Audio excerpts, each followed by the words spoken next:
Louange à Allah qui a enseigné par la plume, a enseigné à l'homme ce qu'il ne savait pas, afin que de l'ignorance il se désaccoutume, et par la lumière du savoir distingue le bien de ce qui ne l'est pas.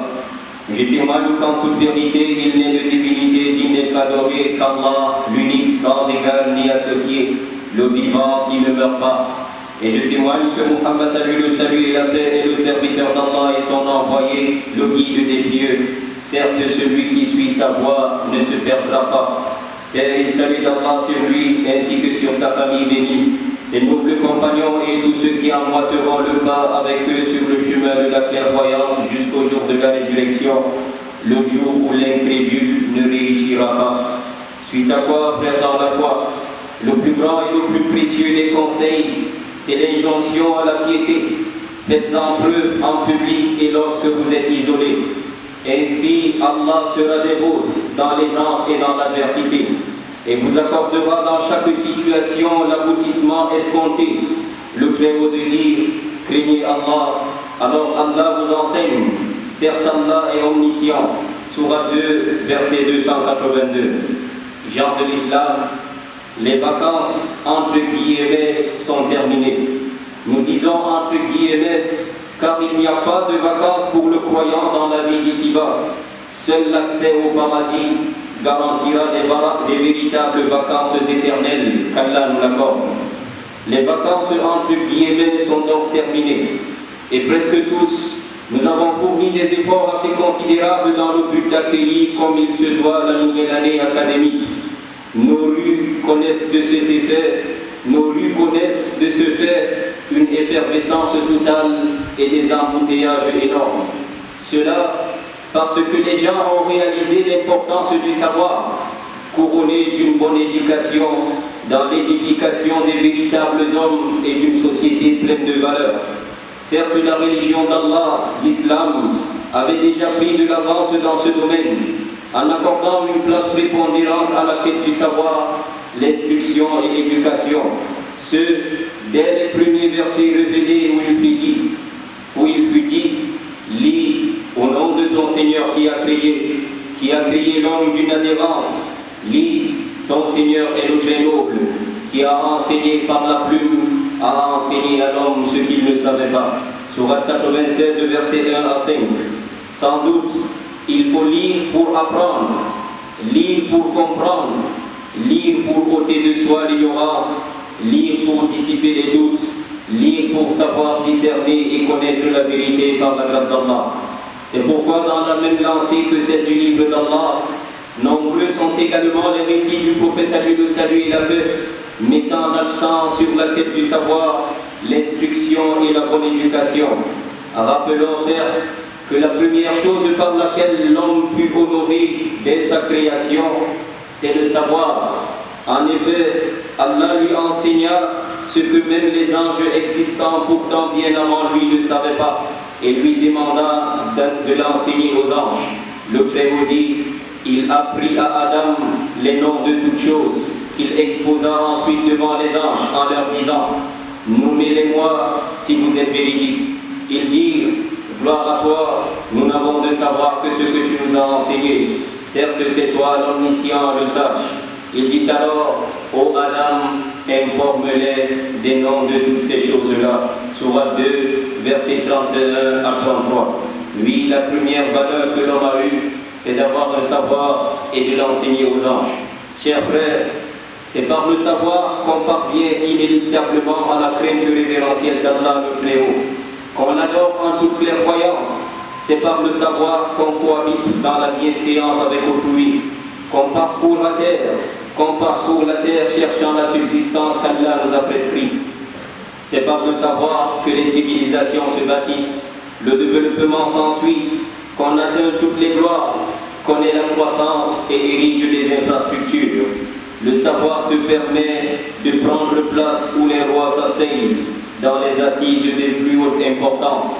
Et s'il est couronné de foi et de piété, il t'élève en cette vie et celle d'après. Le Très-Haut de dire, Allah élèvera en degré ceux d'entre vous qui auront cru et ceux qui auront reçu le savoir. Sourate 58, verset 11.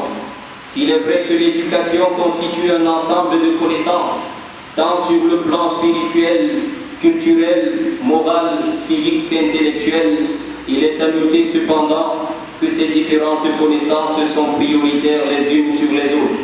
Ainsi, la première brique à ancrer dans la fondation d'une bonne éducation, c'est d'enraciner dans le cœur de l'enfant la foi correcte, le credo authentique, une connexion étroite avec son Seigneur, se sentant observé et surveillé par lui en tout lieu et en tout temps, ayant une conviction inébranlable en lui et s'en remettant entièrement à lui.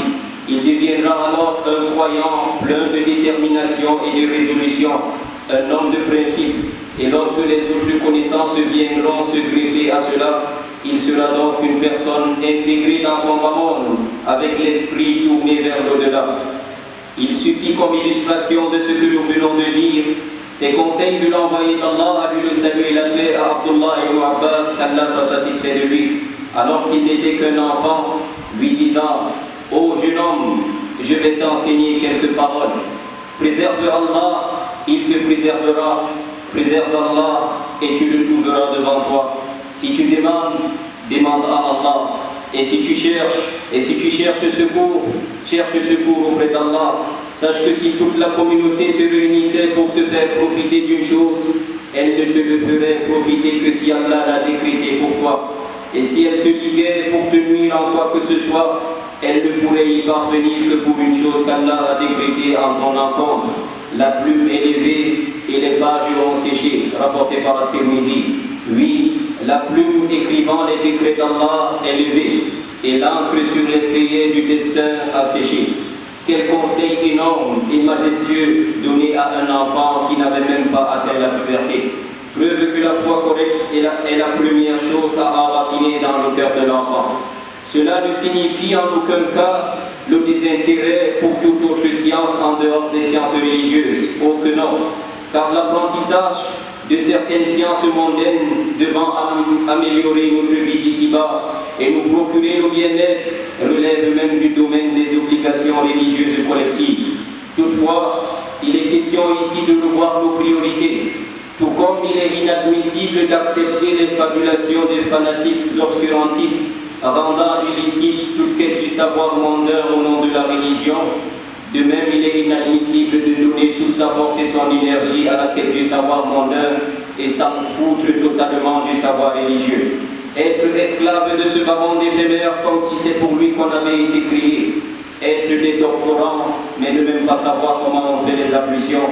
Être des diplômés des sciences mondaines et ignorer les choses les plus élémentaires, voire fondamentales de notre religion. Alors que c'est cela l'objet de notre passage sur terre et pour lequel on rendra compte au jour dernier.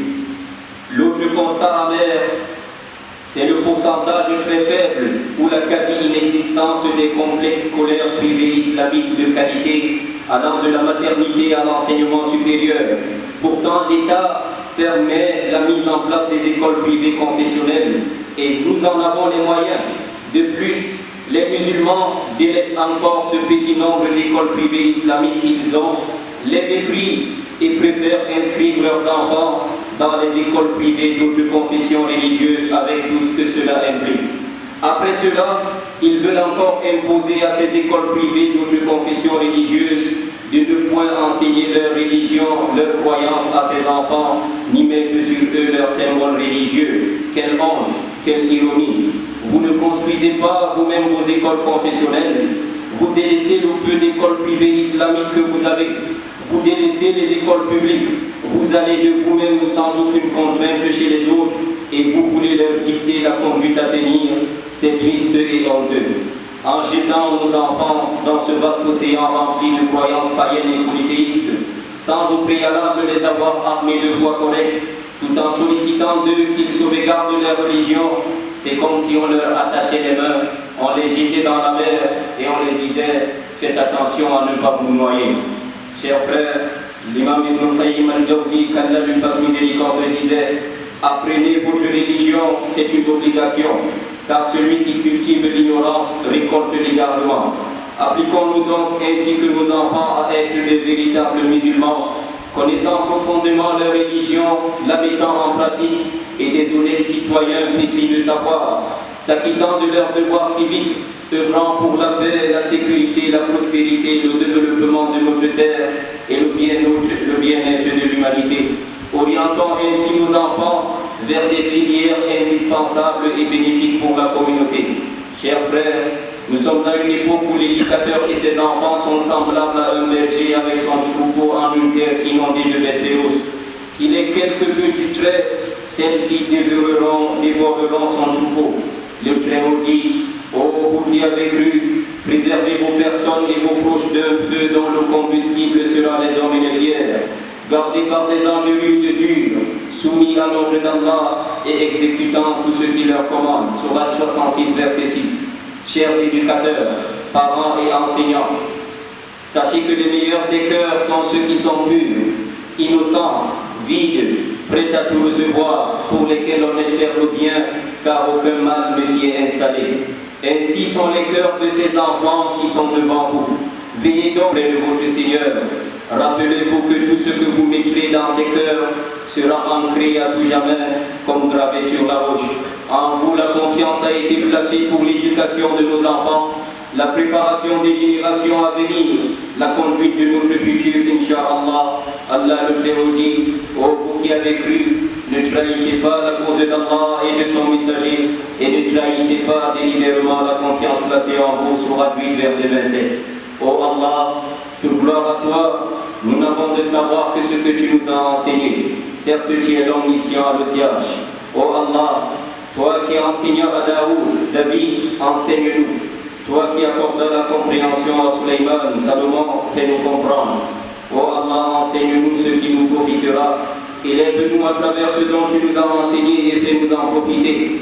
Ô Allah, nous te demandons une science utile et nous nous réfugions auprès de toi contre un savoir qui ne profite pas. هذا وصلوا وسلموا على من أمرتم بالصلاة والسلام عليه فقد قال جل من قائل عليما إن الله وملائكته يصلون على النبي يا أيها الذين آمنوا صلوا عليه وسلموا تسليما اللهم صل وسلم وزد وبارك وأكرم وأنعم على عبدك ورسولك محمد صاحب الوجه الأنور والجبين الأزهر وارض الله عن الأربعة الخلفاء الأئمة الحنفاء أبي بكر وعمر وعثمان وعلي وعن سائر الصحابة نبيك أجمعين وعن التابعين ومن تبعهم بإحسان إلى يوم الدين وعنا معهم بمنك وعفوك وكرمك يا أكرم الأكرمين سبحانك اللهم لا علم لنا إلا ما علمتنا إنك أنت العليم الحكيم رب زدنا علما رب زدنا علما رب زدنا علما وعملا صالحا يا رب العالمين اللهم يا معلم داود علمنا ويا مفهم سليمان فهمنا اللهم انفعنا وارفعنا بما علمتنا اللهم إنا نسألك علما نافعا ونعوذ بك من علم لا ينفع اللهم إنا نسألك علما نافعا ونعوذ بك من علم لا ينفع اللهم إنا نسألك علما نافعا ونعوذ بك من علم لا ينفع اللهم اغفر لنا ذنوبنا إنا كنا خاطئين اللهم أعز الإسلام والمسلمين وأذل الشرك والمشركين ودمر أعداءك أعداء الدين واجعل هذا البلد آمنا مطمئنا وسائر بلاد المسلمين اللهم آمنا في أوطاننا وأصلح أئمتنا وولاة أمورنا اللهم اغفر لجميع موتى المسلمين الذين شهدوا لك بالوحدانية ولنبيك بالرسالة وماتوا على ذلك اللهم اغفر لهم وارحمهم وعافهم واعف عنهم وأكرم نزلهم ووسع مدخلهم واغسلهم بالماء والثلج والبرد ونقهم من الخطايا كما ينقى الثوب الأبيض من الدنس اللهم لا تحرمنا أجرهم ولا تفتنا بعدهم اللهم لا تحرمنا أجرهم ولا تفتنا بعدهم اللهم ارحمنا إذا صرنا إلى ما صاروا إليه اللهم ارفع عنا البلاء والوباء والغلا والربا والزنا والزلازل والمحن وسوء الفتن ما ظهر منها وما بطن ربنا هب لنا من ازواجنا وذرياتنا قرة اعين واجعلنا للمتقين اماما ربنا اتنا في الدنيا حسنه وفي الاخره حسنه وقنا عذاب النار ربنا اغفر لنا ولوالدينا وللمؤمنين يوم يقوم الحساب وصل اللهم وسلم على نبينا محمد وعلى اله وصحبه اجمعين سبحانك اللهم وبحمدك اشهد ان لا اله الا انت استغفرك واتوب اليك